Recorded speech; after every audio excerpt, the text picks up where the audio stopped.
Hello everyone. So we have already covered like few questions the concepts. Now I have brought 5 more questions practice ताकि आपकी और practice हो सके और आप अच्छे ठीक है। तो सबसे पहले अगर हम बात करें यहाँ पर the first thing that we will understand here when a number is successively याद है मैंने सक्सेसिव का कॉन्सेप्ट पढ़ा था राइट कि बार बार जो रहता है आप चेन मेथड यूज कर रहे थे उसमें करेक्ट। तो अगर मैं पहले 25% से डिक्रीज करती हूँ फिर I am decreasing with 40% then 20%। तो इस केस में क्या होगा राइट तो दोनों मेथड से हम सॉल्व करेंगे। 25% अगर हम बात करते हैं तो इट इज 1/4।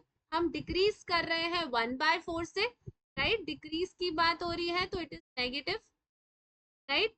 डिक्रीज हो रहा है 40% से 40% कितना होगा मैम 2/5 में भी डिक्रीज हो रहा है और 20% से भी मैम क्या हो रहा है डिक्रीज हो रहा है क्या। तो अगर मैं रेशियो मेथड यूज करती हूँ राइट तो रेशियो मेथड में क्या होगा कोई चीज पहले 4 थी अब 1 से कम हो गई है 4 थी 1 से कम हो गई है तो वो 3 हो गई। कोई चीज पहले 5 थी तो अब 2 से कम हो गई है डिक्रीज हो रहा है राइट। कोई चीज पहले 5 थी अब 1 से कम हो गई है राइट। बात समझ में आ गई। ये 4 और ये 4 को हम कट कर सकते हैं। हमारे पास आ गया 25 मल्टीप्लाई करके और ये मल्टीप्लाई करके 9 आ गया राइट। अब मुझे क्या बोला है कि ये फाइनल फिगर दिया हुआ है then it becomes the final number. ये मेरा फाइनल नंबर क्या हो गया मैम 32904। तो इसमें ऐसा क्या मल्टीप्लाई किया जो 32904 आया कि यहाँ पर भी मल्टीप्लाई कर लूं और मेरा आंसर सेम आ जाए राइट। तो अगर आप डिवाइड करोगे ना 32904 को 9 के साथ तो you will get the answer as 3656। तो जो यहाँ करना है वही यहाँ पर करना। तो 25 को जब आप 3656 के साथ मल्टीप्लाई करते हो तो आपका आंसर क्या आ जाएगा 91400। यानी जो नंबर स्टार्टिंग में 91400 था उसको जब 3 बार डिक्रीज किया तो वो नंबर जाके पहुंच गया है 32904। लेकिन मैम आपने ना सक्सेसिव चेन मेथड भी हमें बताया था राइट। मैंने आपको चेन मेथड भी एक्सप्लेन किया हुआ है।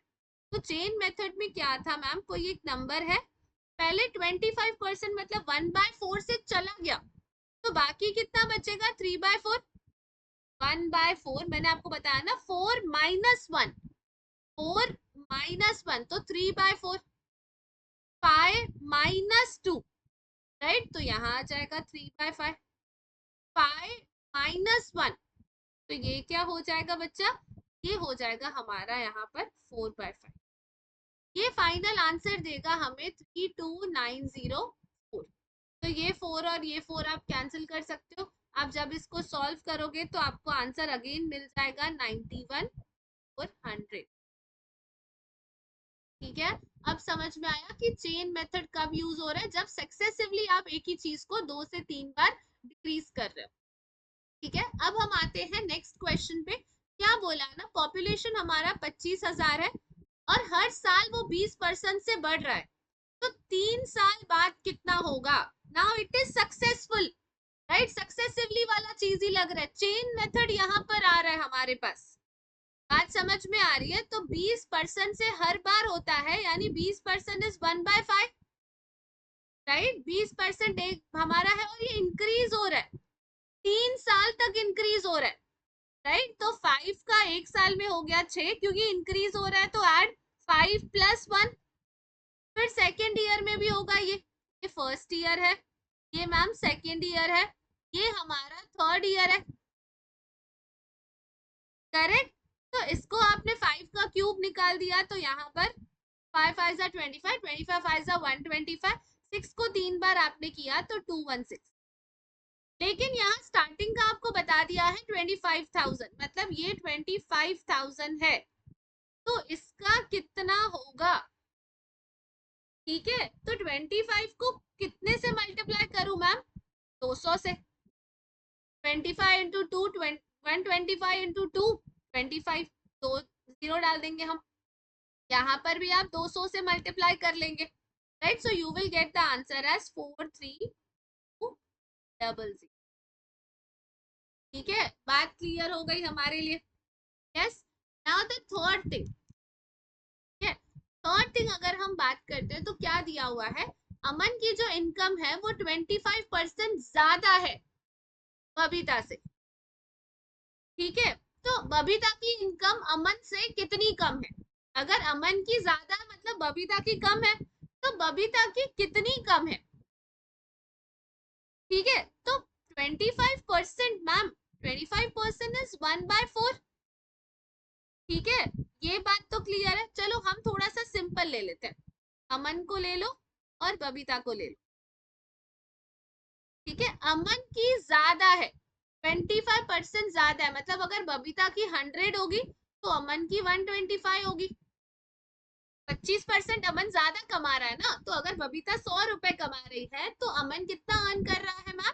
125 अर्न कर रहा है। ठीक है, यानी कितना ज्यादा अर्न किया है मैम? 25। तो बबीता ने मतलब 25 रुपए कम कमाया है, बबीता ने 25 रुपए कम कमाया है। अमन, मैंने क्या बताया था, ऑफ के बाद वाला जो होता है वो बेस नंबर होता है, तो बेस यहाँ पर 125, अमन का 125 है, अमन का 125 है बेस, राइट। तो यहाँ पर क्या होगा मैम, यहाँ 125 ले लेंगे हम। बात क्लियर हो गई, ये होगा 4 सा, ये होगा 5 सा, ये होगा 1 सा, ये 5 सा, आ गया आंसर 20। खत्म। ठीक है, ये बात तो क्लियर है। दोबारा देखना इसको, अगर आपको नहीं समझ में आता है तो एक से दो बार जब आप देखते हो तो चीजें और क्लियर होने लगती हैं। ठीक है, चलो नेक्स्ट क्वेश्चन की अगर हम बात करते हैं तो क्या बोला है, मैन पावर कम होने के वजह से प्रोडक्शन जो है वो डिक्रीज हुआ है 37.5%। ठीक है, तो वर्किंग आवर्स को कितना बढ़ाना चाहिए, वर्किंग आवर्स को कितना बढ़ाना चाहिए ताकि हम ओरिजिनल प्रोडक्शन पर आ सके? तो मैम मुझे कुछ और तो नहीं समझा, लेकिन मुझे इतना पता है 37.5% जो होता है वो 3/8 होता है, ये वाली चीज तो मुझे पता थी। मैम वर्कर्स कम हो गए हैं, दे आर डिक्रीज्ड, मतलब पहले 8 थे, ठीक है, पहले 8 थे, अब कितने हो गए हैं मैम? 5। कम हो गए हैं ना वर्कर्स, राइट। कितने से कम हुए हैं मैम? 3 से। ठीक है, 3 से कम हुए हैं, राइट। तो अब कितने से हमें क्या करना पड़ेगा, लाइक यहाँ पर क्या बोला है, by what percentage should working hours be increase, तो 3 को कवर करना है ना हमें, we have to cover 3, right. तो यहाँ पर ओल्ड को नहीं लेंगे क्योंकि वो अभी है ही नहीं, एग्जिस्टेंस में ही नहीं है, अभी हम 8 पे है ही नहीं, अभी मेरे पास 5 लोग हैं, तो डिवाइड बाय 5, तो हमारा आंसर आ जाएगा 60%। अब 8 लोग है ही नहीं, वो जा चुके हैं, मैन पावर कम हो चुका है, अभी 5 ही है, तो ये 3 की कमी जो है वो 5 लोग ही पूरी करेंगे, तो 3 डिवाइड बाय 5, सिंपल। उसके बाद अगर मैं बोल दूं यहाँ last question, price of the sugar is increased by 25%, तो कितना मुझे कंजम्पशन कम करना पड़ेगा ताकि मेरा एक्सपेंडिचर सेम ही हो? मैम कुछ नहीं समझा, 25% का मतलब मुझे पता है 1/4। ठीक है, प्राइस बढ़ गई है मैम, हाँ बिल्कुल मैम, प्राइस तो बढ़ गई है। प्राइस कितनी बढ़ी है मैम? पहले 4 थी, अब बढ़ गई है 25% से, तो पहले 4 थी अब 5 हो गई है, प्लस कर दिया ऊपर वाला 1, पहले 4 थी अब कितनी हो गई है? 5 हो गई है, राइट। तो कितना डिफरेंस है मैम? 1 का डिफरेंस है। अब कितना है मैम? अभी 5 है, 5। ठीक है, अब कितना है मैम? 5 है, तो 1 डिवाइड बाय 5, तो हो गया 20%। ठीक है, बात समझ में आई मैम? ये वाला मसला थोड़ा हमें समझा नहीं, ऐसा कुछ है क्या? ये चीज अगर हमें नहीं समझ रही है तो प्लीज इसको समझना कि क्या होता है ना, हमेशा हमेशा क्या होता है, जो नई चीज अभी एग्जिस्टेंस में है ना, अभी न्यू वाली प्राइस एग्जिस्टेंस में है, तो हमें उसके हिसाब से कंपेयर करना है, क्या करना है उस हिसाब से। यहाँ पर भी वही था, अगर क्वेश्चन में बता दिया है, जैसे ये क्वेश्चन में बता दिया था अमन को ही बेस लेना है, तो आपने अमन को बेस ले लिया, राइट। बात समझ में आ गई। यहाँ पर बाकी क्या था मैम, यहाँ जो चीज जा चुकी है तो मैम मैंने देखो न्यू वाले को नीचे लिया, यहाँ पर वो चीज जा चुकी है तो मैंने क्या किया, ये न्यू वाले को, ये ओल्ड था ये न्यू था, तो मैंने न्यू वाले को बेस ले लिया, ठीक है। तो ये थे हमारे कुछ क्वेश्चंस जो आपको प्रैक्टिस करने थे। Alright, see you next class then, bye bye, take care.